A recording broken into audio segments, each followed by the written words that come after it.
Entonces, primera carta del apóstol Pablo a los Corintios, capítulo 11, verso 17 al 34. Dice la Biblia: pero al anunciaros esto que sigue, no os alabo, porque no os congregáis para lo mejor, sino para lo peor.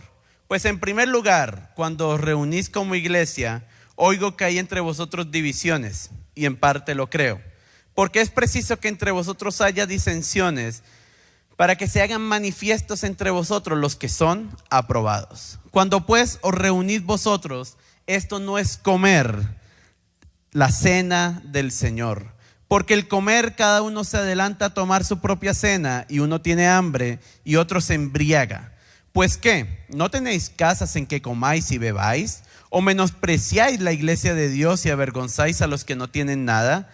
¿Qué os diré? ¿Os alabaré? En esto no os alabo, porque yo recibí del Señor lo que también os he enseñado, que el Señor Jesús, la noche que fue entregado, tomó pan, y habiendo dado gracias lo partió y dijo: tomad, comed, esto es mi cuerpo que por vosotros es partido. Haced esto en memoria de mí. Asimismo, tomó también la copa, después de haber cenado, diciendo: esta copa es el nuevo pacto en mi sangre. Haced esto todas las veces que la bebiereis, en memoria de mí. Así pues, todas las veces que comiereis este pan y bebiereis esta copa, la muerte del Señor anunciáis, ¿hasta que qué? Hasta que Él venga. De manera que cualquiera que comiere este pan o bebiere esta copa del Señor indignamente será culpado del cuerpo y de la sangre del Señor. Por tanto, pruébese cada uno a sí mismo y coma así del pan y beba de la copa. Porque el que come y bebe indignamente sin discernir el cuerpo del Señor, juicio come y bebe para sí. Por lo cual hay muchos enfermos y debilitados entre vosotros, y muchos duermen. Bueno, voy a dejar hasta allí. Hoy traigo un tema que he titulado Más allá de una cena. Más allá de una cena. Resulta que la cena del Señor es digámoslo, como un sacramento que se ha convertido más como en un dogma religioso o en un dogma sacramental de la iglesia de Cristo.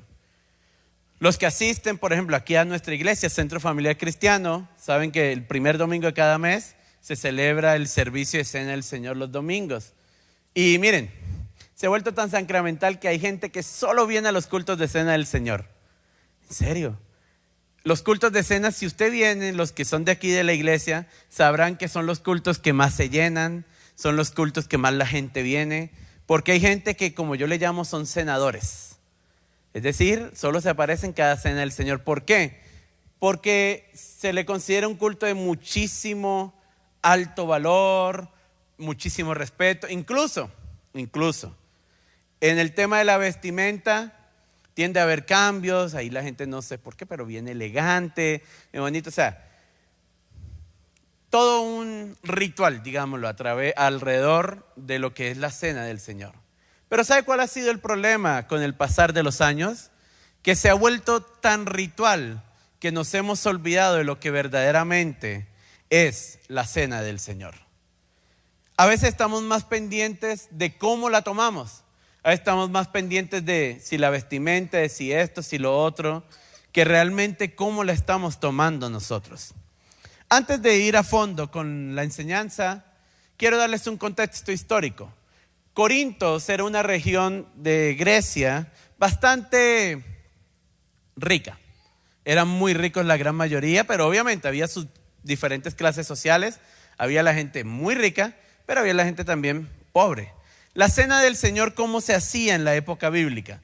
A diferencia nuestra, que como se dan cuenta hoy, hay unas mesas a mi alrededor donde los diáconos se van a acercar a ustedes, ahorita al final, y bueno, ahorita vamos a direccionar cómo se hacía en aquellas épocas. Todo el mundo llegaba al lugar donde se reunía la iglesia y había una mesa gigante donde todos se sentaban. El punto era esperar a que el líder de aquella iglesia partiera el pan y empezara a repartir a la semejanza de lo que hizo Jesús. Ustedes saben que Jesús partió el pan y le dijo: tomen, y cada quien iba comiendo un pedazo. Pero ¿qué pasaba en Corintos? En Corintos pasaba que todo el mundo llegaba, veía la mesa servida con el pan y el vino y a todo el mundo le daba hambre. Y los que normalmente llegaban primero era la gente rica.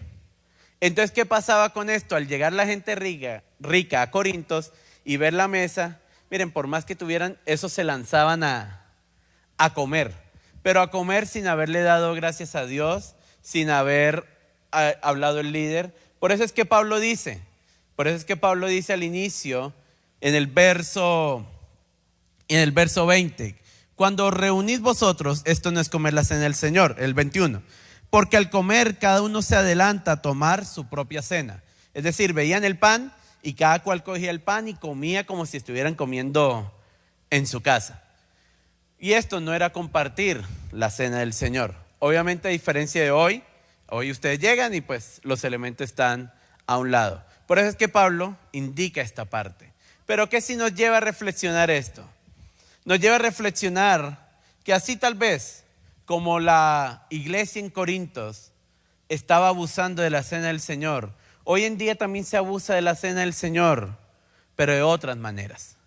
Tal vez no abusamos en el sentido de llegar a comer desesperadamente, pero ¿cuántas veces no venimos a tomar la cena del Señor estando en pecado con Dios, sin habernos arrepentido?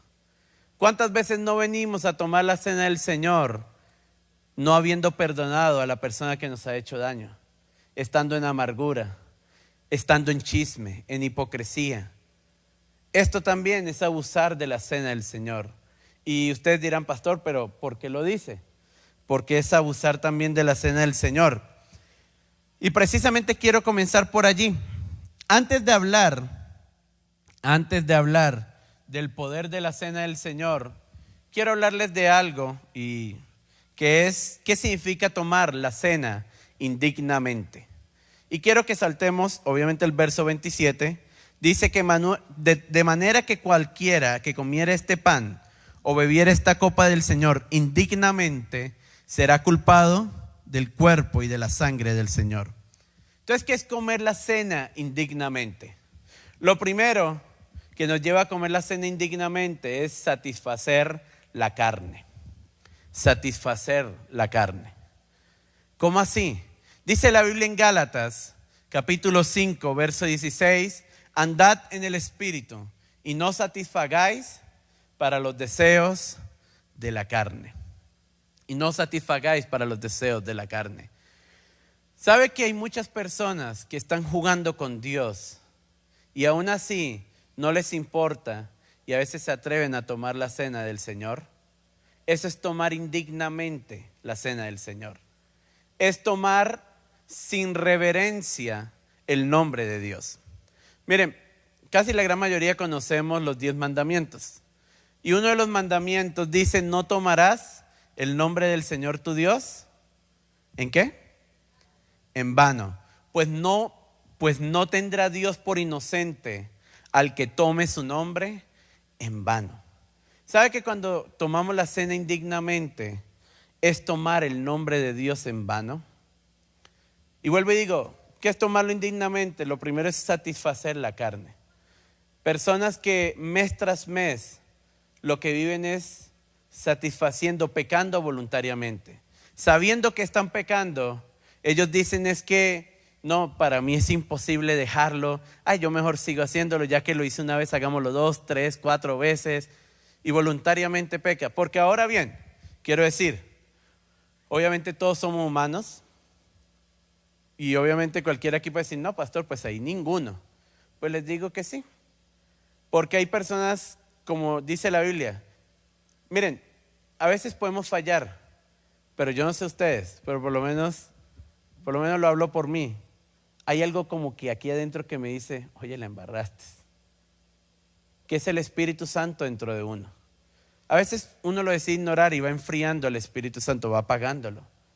Pero por lo menos en mi caso yo de una le digo, Señor, perdóname, te mentí, hice esto o aquello, lo que sea que haya hecho. Y el Señor perdona de una. Ahora bien, ¿se puede pasar un mes en completa integridad? Claro que se puede. Y ahorita más adelante vamos a ver el por qué. Pero claro que se puede. Chicos, tú y yo somos nueva criatura.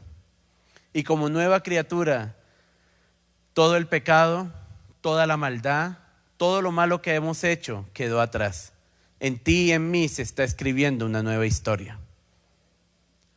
En ti y en mí se está escribiendo una nueva historia. Miren, hoy justo con mi hermana ya estaba mencionando un tema de la mente. ¿Cómo es que se me recuerdas lo de la mente? El tema de creencias mentales. Miren, todos tenemos creencias mentales. ¿Y sabe cuál es una de las creencias mentales más fuertes que tiene el cristiano? Que sigue siendo un pecador. ¿Sabe cuál es el problema? Que usted se conciba con que sí, yo soy cristiano, pero sigo siendo pecador. ¿Sabe qué va a seguir siendo usted? Pecado. Es decir, usted va a seguir haciendo el pecado. ¿Por qué? Porque su mente usted la condicionó a que ¿qué es usted? Un pecador. Pero si usted su mente se graba y cree fielmente lo que dice la Biblia, que el que cree en él, nueva criatura es, las cosas viejas pasaron y he aquí todas son hechas nuevas. ¿Sabe usted que va a empezar a condicionar su mente a que usted es una nueva criatura y que el pecado no gobierna más sobre ustedes? El problema es que a veces nuestro sistema de creencias mentales nos ha llevado a decir, bueno, sí, soy cristiano, pero yo sigo siendo un pecador. Bueno, soy cristiano, pero yo sigo siendo esto. No. Cuando Jesús se metió dentro de ti, Él lo que quiere hacer de ti es una nueva criatura, completamente limpia y nueva. Y el pecado no gobierna más sobre ti.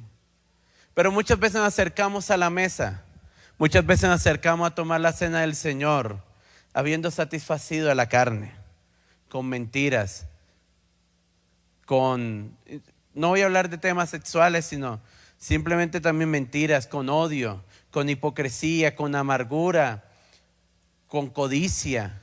¿Cuántos no se acercan con codicia a la mesa del Señor? Pero no solo es satisfacer la carne. Precisamente lo segundo es amargura. Amargura. ¿Sabe? Hebreos capítulo 12, verso 15 al 17, entre muchas de las cosas que habla dice, mirando pues que no brote ninguna raíz de amargura, no sea que brotando alguna raíz de amargura os estorbe y por ellos muchos sean contaminados. ¿Sabe que el escritor a los Hebreos hace un llamado a los cristianos a que cuidemos nuestro corazón de la amargura? Chicos, y la amargura, miren, la amargura es algo tan destructor. Todos creo que supimos lo que pasó ayer en el Atanasio de Girardot, ¿no? Creo que la gran mayoría. Cómo allá se dieron cuchillo, hubo de todo allá, hasta un muerto, bueno, un muerto por ahora, no sé si haya más, ojalá que no. Pero todos sabemos lo que pasó en Medellín. ¿Sabe que la amargura que a veces hay, el odio, el resentimiento que hay entre las barras, uno dirá, oye, pero qué exagerados son? Pero ¿sabe que así trabaja la amargura en el corazón? Miren, ¿cuántas personas dentro de la iglesia no están amargadas y terminan apartándose del Señor porque ven cómo el Señor bendice a quien les hizo daño y resulta que a ellos no? Miren, a veces, les voy a poner el ejemplo más grande de amargura y va a sonar curioso, pero es de un profeta que yo veo en la Biblia. Todos conocemos a Jonás. ¿Sabe que Jonás se amargó porque Dios salvó a un pueblo impío? O sea, digo yo aquí, imagínese que usted le predica a Sincelejo y toda Sincelejo se salve por su predicación. Yo creo que lo que menos uno va a tener es amargura. Pero Jonás, cuando vio que Dios lo salvó, ¿sabe qué le dijo Jonás? Le dijo, yo sabía que tú eras misericordioso. ¿Yo para qué vine? ¿Yo para qué esto? ¿Por qué? Porque la amargura no te permite alegrarte con lo que Dios da al otro. Y sabe que hay muchos cristianos que están bajo amargura. Y miren, ¿por qué el escritor a los Hebreos dice que brotando alguna raíz de amargura? Porque ¿cómo empiezan a crecer las plantas? Con una raíz muchas veces pequeña. ¿Sabe que cosas tontas provocan amargura en la gente? Cosas tontas. El año pasado, Viví un caso, una persona se me acercó y me dijo, pastor, quiero pedirle perdón. Y yo como que, miércoles, ¿qué hice? Y me dijo, no, quiero pedirle perdón porque es que yo estaba amargado con usted. Y yo, peor, ay, ¿qué hice? No, es que usted una vez llegó, pasó por mi lado y no me dio la mano. Y yo me amargué 3 años con usted. Y decidí que para no verlo me sentaba era allá atrás. Y yo quedé como que, yo no le dije obviamente a la persona que se me acercó, pero yo le dije, pues yo le disculpo, no se preocupe y discúlpeme usted a mí. Pero obviamente uno dice, oye, por esa bobada se amarga la gente. Y sí, ¿cuántos no están amargados porque lo dejaron en visto en WhatsApp? A ver, la mayoría se ríe porque miren, hay gente amargada. Mire, hay gente que se amarga con otros. Tú no me contestaste y estabas en línea. Ahí te vi y no me respondiste. Y parece increíble, pero se amargan por eso.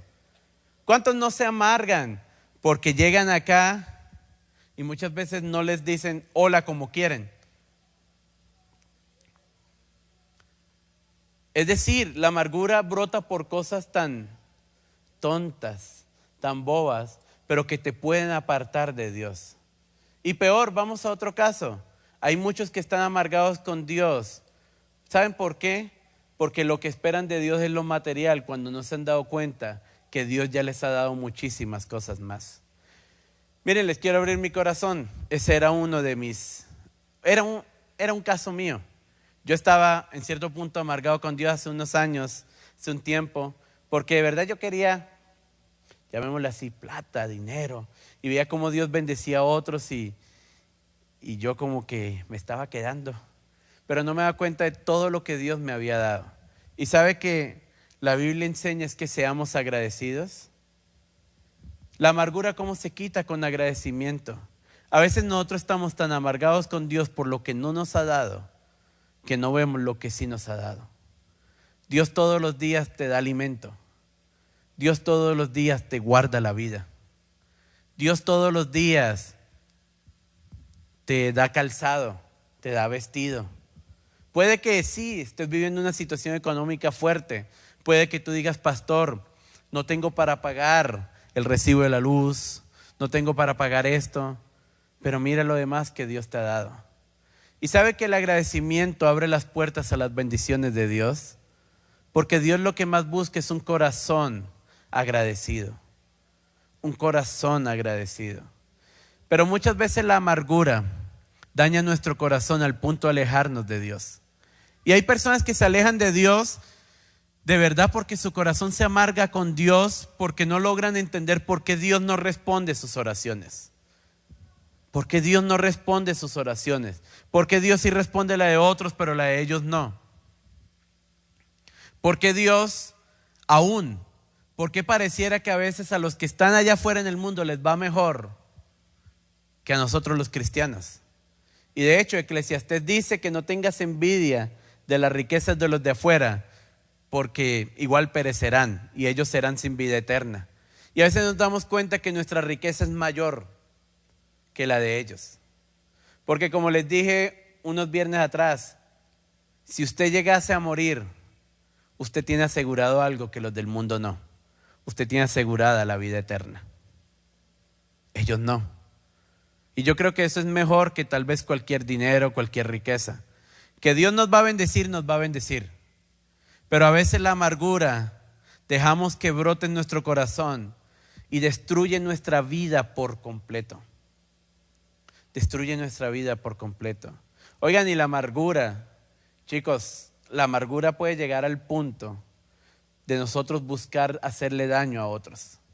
Miren, cuántas familias por amargura no han terminado matándose unos con otros. Porque la amargura lleva al resentimiento y el resentimiento a la venganza. A cómo le hago daño, a cómo esto. Chicos, si alguien les hizo daño, la misma Biblia nos dice que no tomemos venganza nosotros, sino dejemos lugar a la justa venganza del Señor. Es decir, si tú estás amargado con alguien, tú puedes decirle al Señor, Señor, mira, no me lo aguanto.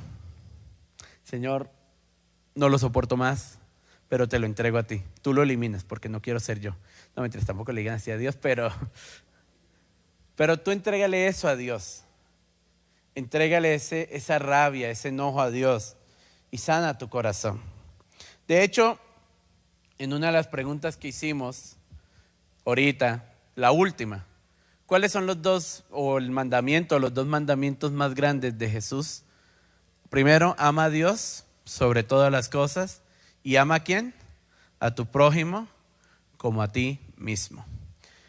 Miren, la primera es fácil en cierto punto, la segunda no es tan fácil, porque amar al prójimo, ojo, cuando Jesús hablaba del prójimo, Jesús no solo pensaba en mi allegado, Jesús no solo pensaba en la persona que yo quiero, porque amar a mi hermana es fácil, amar a mi esposa es fácil, por más que hagan lo que hagan, en el sentido me fallen o cosas así, yo la sigo amando. ¿Por qué? Porque son familia. Pero alguien que te hace daño, que tal vez tú no conoces, sea un abuso, sea un maltrato, sea alguien que haya robado tu familia, que haya estafado, que tú no conoces, ¿cómo amar a alguien así? Bueno, yo les digo una cosa, Jesús te amó a ti sin conocerte, sabiendo aún lo mucho que tú le ibas a fallar, Él decidió amarte. Y esa es nuestra misión. Esa es nuestra misión. Pero ¿cómo lo hacemos? ¿Sabe cómo? Acercándonos a Dios. Miren, la única forma de lograr amar a nuestro prójimo es de verdad descansando en Dios. Si tú tienes una vida espiritual débil, si tú tienes una vida espiritual flaqueante, te voy a asegurar que vas a tener una vida amargada. Vas a tener una vida amargada. Y la amargura poco a poco te va a ir sacando. ¿Y cuántas veces no nos acercamos a tomar la cena del Señor con amargura en el corazón? Con amargura en nuestro corazón. ¿Sabe? La cena del Señor no es simplemente un evento, no es simplemente algo ritual, sacramental, sino es algo mucho más valioso. ¿Por qué? Y aquí ya quiero, para ir concluyendo, ¿qué significa la cena del Señor? ¿Qué significa tomar la cena del Señor? Lo primero que significa es cuerpo y sangre. Cuerpo y sangre. Ojo, no de manera literal. No es que de manera literal yo tenga a Cristo ahí, el cuerpo de Cristo y la sangre de Cristo. No, no, no. Cuando Jesús dijo, tomad que esto es mi cuerpo que por vosotros es molido y esta es mi sangre, no hablaba de manera literal, sino hablaba de una manera simbólica de lo que significa comer su cuerpo y tomar su sangre. ¿Y qué significa esto? Bueno, vamos a verlo. Lo primero que Jesús pone es su cuerpo. Lo primero que Jesús pone es su cuerpo. ¿Y qué significa el cuerpo de Cristo? El cuerpo de Cristo significa dos cosas. Primero, sanidad. Sanidad. ¿Sabe que Isaías capítulo 53 verso 5 dice uno de los textos más conocidos que todos sabemos? Mas el herido fue por nuestras rebeliones, molido por nuestros pecados. El castigo de nuestra paz fue sobre él. ¿Y por qué? Por su llaga fuimos nosotros curados. ¿Sabe que cuando usted come el cuerpo de Cristo, lo que usted está aceptando dentro de usted es que usted tiene un Dios que se llama Jehová Rafa? Comer el cuerpo de Cristo es que tú estás aceptando dentro de ti que tú tienes un Dios que es más grande que cualquier enfermedad que tú tengas. Cuando tú comes del cuerpo de Cristo, estás aceptando que tienes un Dios que puede sanar. No solo hablo de una sanidad física. Aquí no quiero solo enfocarme hacia la sanidad física, sino una sanidad aún más allá, la sanidad del alma. Tú tienes un Dios que puede sanar las heridas del alma, que puede sanarte de la amargura, que puede sanarte de la tristeza, que puede sanarte de la soledad, que puede sanarte del dolor. Comer el cuerpo de Cristo es decirle a Jesús, Señor Jesús, yo reconozco que tú eres sanador. Yo reconozco que tú eres sanador. no es solo agarrar y comer el pan por comerlo, sino es entender que lo que tú estás comiendo es sanidad para tu cuerpo. Miren, y yo les aseguro, ojo, no por el pan, porque el pan es pan, o sea, pan es pan. Ese pan usted lo puede comprar en la Olímpica, en cualquier lugar, pero ¿qué tiene de reverente en este momento? Que lo que tú estás comiendo, vuelvo y digo, no es el pan físico, sino es un simbolismo de que tú estás comiendo la sanidad que Cristo tiene para ti. Y yo te aseguro que aunque tengas enfermedades en este momento, tú puedes ser sanado en el nombre de Jesús. Aunque tengas dolencias en ese mismo instante, tú puedes ser sanado en el nombre de Jesús. Tú puedes ser sanado, porque comer el cuerpo es comer sanidad.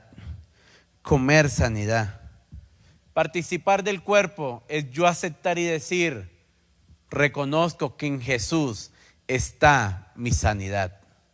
Está mi sanidad. Pero ¿qué otra cosa es participar del cuerpo?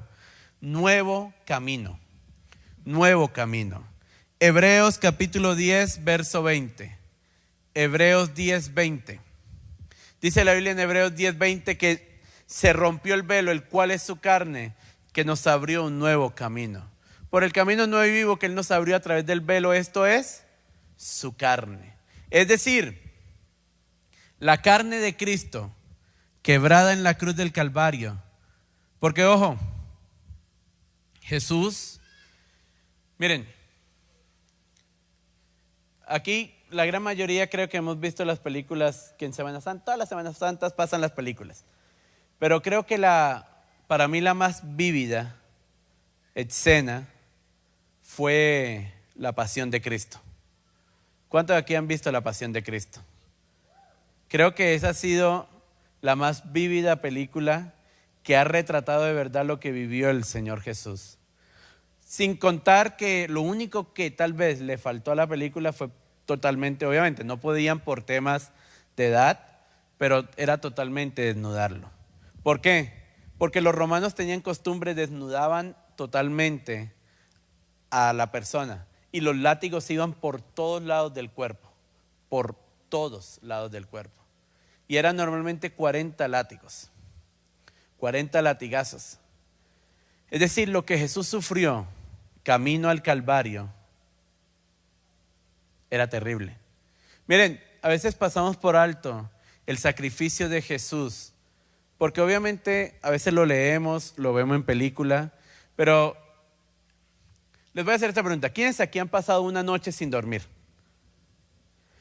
O sea, en vela, o sea, que no durmieron, nada. ¿Cómo están al día siguiente? Si les toca trabajar. E imagínense que en el trabajo les toque cargar cajas. ¿Cómo se sentirían ustedes? Sin dormir y a cargar cajas, se dijo. Me imagino que se sentirían devastados. Ahora les quiero poner eso de la siguiente manera. Imagínense usted sin dormir toda la noche. Le den 40 latigazos, le pongan una corona de espinas y a todas estas lo pongan a cargar una cruz que pesaba aproximadamente 45 kilogramos. Lo que sufrió Jesús fue inhumano. Y a todos esos, cuando llega allá a Gólgota, te claven unos clavos, valga la redundancia, en toda esta zona y en los pies, y tú quedes colgado allí. Lo que sufrió Jesús fue algo, wow. ¿Pero por qué lo sufrió? Para darnos un nuevo camino. ¿Y cuál es ese camino? Ese camino es que a través de Él, tú y yo tenemos entrada al Padre. Miren, no es que todas las religiones lleven a Dios, no. No hay múltiples caminos a Dios, no, esto no es Roma. Todos los caminos llevan a Roma, no, esto no es Roma. Solo hay un camino que lleva a Dios y ese camino es Jesús. Es el reconocimiento del cuerpo de Cristo.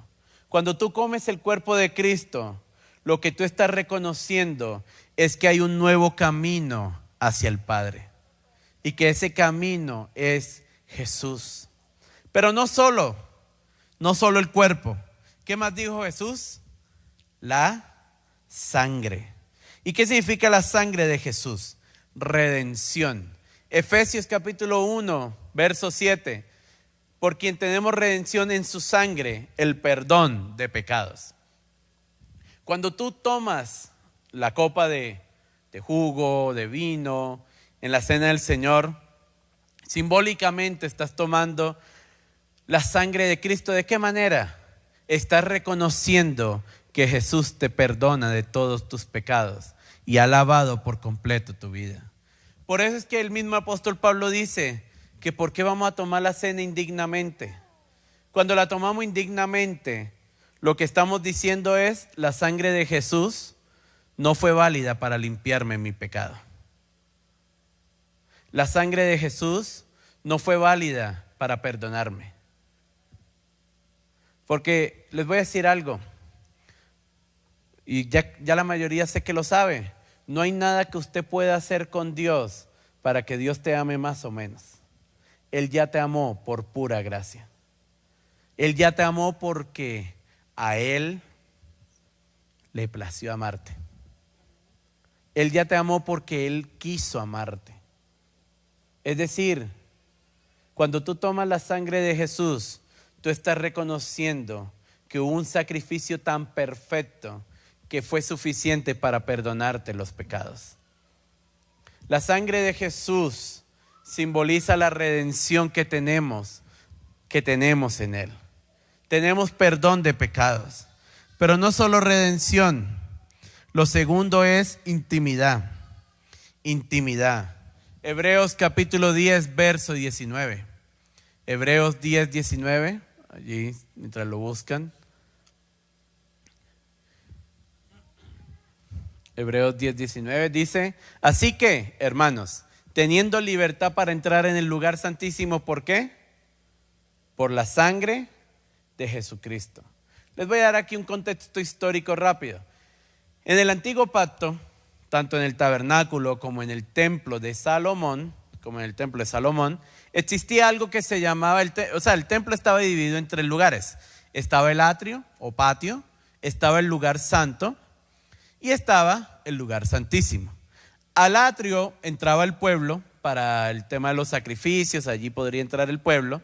Al lugar santo entraban los sacerdotes que iban a ministrar, pero al lugar santísimo solo entraba el sumo sacerdote una vez al año para expiar sus pecados y los pecados de todo el pueblo. Ahora, la entrada al lugar santísimo era tan tremenda que el sumo sacerdote en toda su vestidura tenía que tener atada una campana.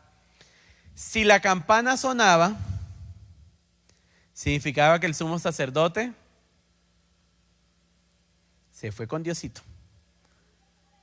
Algo pasó allá adentro y el sumo sacerdote se murió. Y tenían que sacarlo con una cuerda. ¿Por qué? Porque en el lugar santísimo era donde habitaba la presencia de Dios. ¿Qué había en el lugar santísimo? Estaba el arca del pacto. En el arca del pacto, ¿qué había? El arca del pacto contenía los 10 mandamientos, contenía una porción del maná que Dios le dio a Israel en el desierto y la vara de Aarón que reverdeció. ¿Qué pasaba? Vuelvo y digo, allí solo entraba el sumo sacerdote una vez al año. Nadie más podía acercarse a ese lugar. Si alguien que no era sacerdote, sumo sacerdote, de hecho, no vayamos tan lejos. Uno de los sacerdotes que no era el sumo sacerdote se metía al lugar santísimo de forma irreverente, tampoco la contaba. O sea, de ahí no salía vivo. Entonces, cuando Jesús murió, Jesús rasgó el velo que separaba el lugar santísimo de la humanidad. ¿Qué significa esto? Que ahora tú y yo tenemos acceso al lugar donde Dios habita. ¿Y sabes qué es lo mejor? Que no tenemos acceso en un lugar específico. Tenemos acceso a las 24 horas del día. Tenemos acceso en el momento que queramos. Tú puedes ir viajando en un avión y empezar a orar ahí con Dios. ¿Y sabes qué? Ahí ya accediste al lugar santísimo. Tú puedes ir en un bus viajando de noche y te pones a hablar con Dios allí. Allí ya accediste al lugar santísimo. Porque el lugar santísimo ya no es un lugar. El lugar santísimo se metió dentro de ti. Porque es Jesús dentro de nosotros.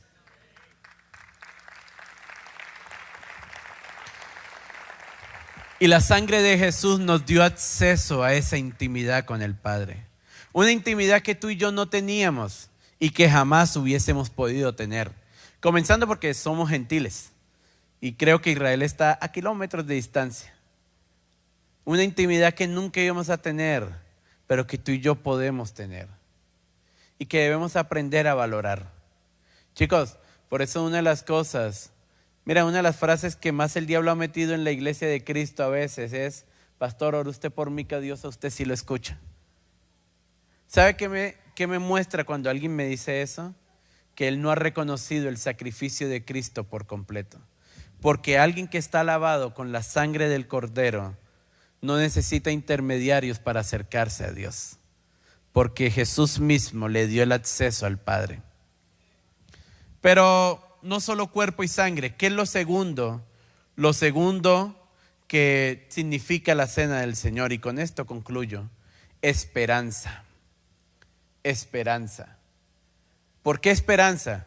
Dice el apóstol Pablo en el verso 26: así pues, todas las veces que comieres este pan y bebieres esta copa, la muerte del Señor anunciáis hasta que ¿qué?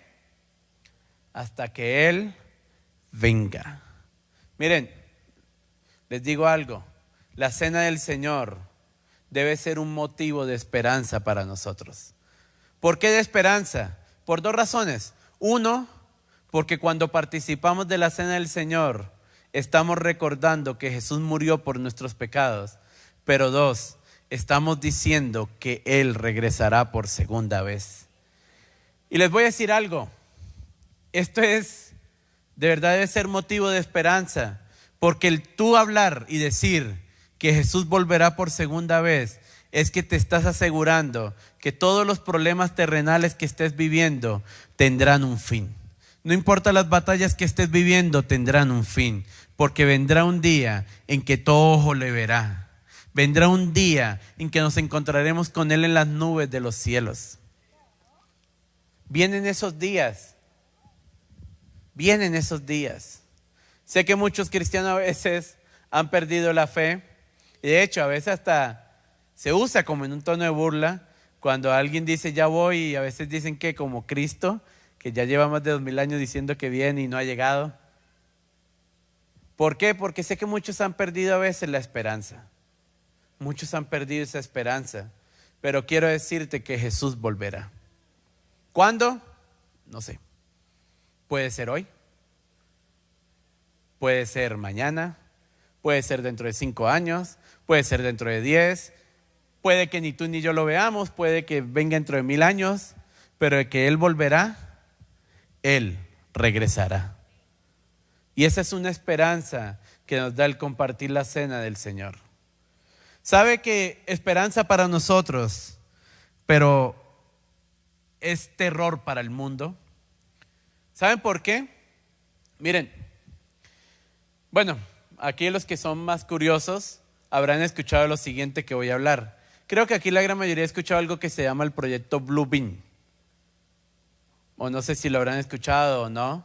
Es un proyecto que está en fabricación, llamémoslo así.